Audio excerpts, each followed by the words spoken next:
Welcome to today's Explainer. Have you ever noticed that certain people just seem to walk through the world on a completely different frequency? Like, they can sit right in the middle of a crowded room and still feel entirely alone. Well, today we are unpacking the fascinating research behind what's often called the rarest mind in the world. So, tell me, do you feel like you're speaking a foreign language in your own hometown? If you're nodding your head right now, you absolutely aren't alone. So many people carry this heavy sense of isolation. I mean, for most of your life, you've probably been told things like you're too sensitive or that you overthink absolutely everything, right down to what you're having for breakfast. But what if? What if none of that is actually a flaw? Because psychology actually tells a completely different story about those feelings of isolation.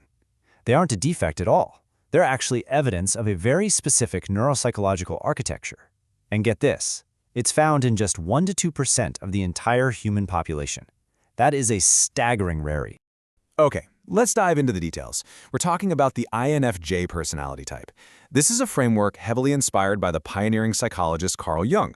Now, what's absolutely vital to grasp here is that this isn't about superiority. It's not about being better than anyone else. It's just describing a fundamentally different orientation of the psyche. It's literally a completely different way of processing reality. To truly understand this rarity, we have to break down their unique inner architecture into two main cognitive functions. First up, you have Introverted Intuition, or NI. Think of this as a mind that unconsciously synthesizes massive amounts of hidden patterns over time, like a giant puzzle assembling itself in the background. Then you combine that with Extroverted Feeling, or FE. That's a heart exquisitely attuned to and constantly absorbing the emotional atmosphere of absolutely any room it enters. All right, let's move into signs 1 through 3, the burden of perception and empathy.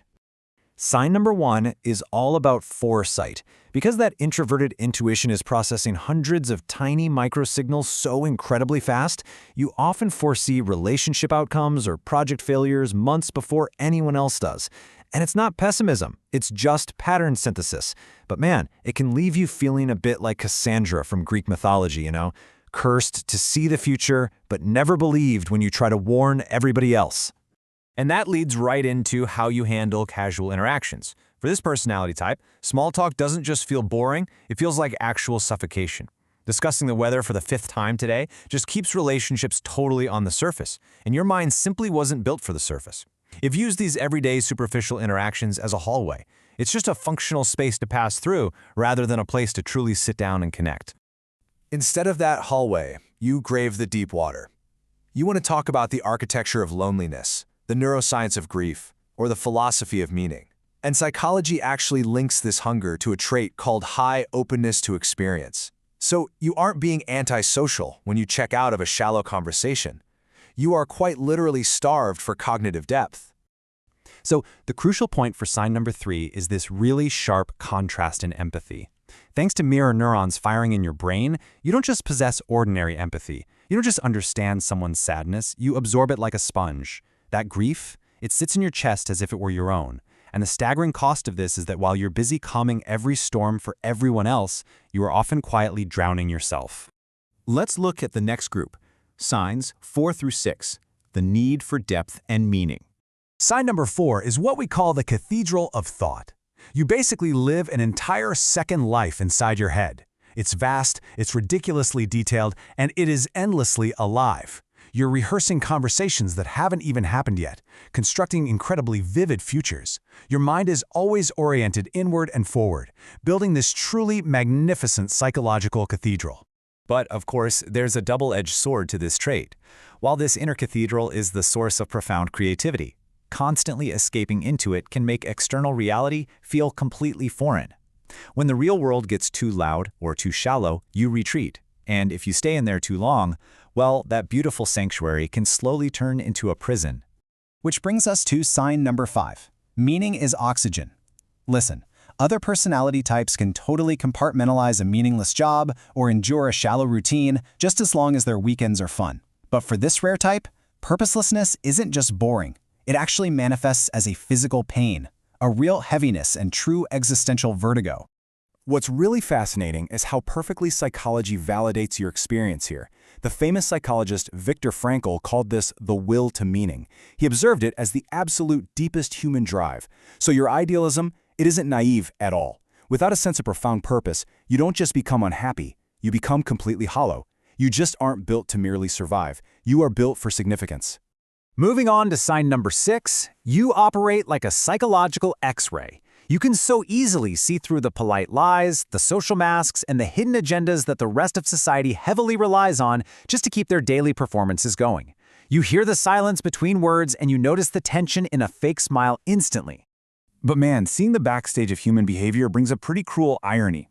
Because you clearly see the cracks in a marriage or the deep resentment behind a friend's laughter, you're forced into a lonely silence. You have to carry the heavy weight of truths no one ever asked you to hold. It leaves you in this weird position where you understand everyone, but you're understood by absolutely no one. Let's look at sign 7, the core wound.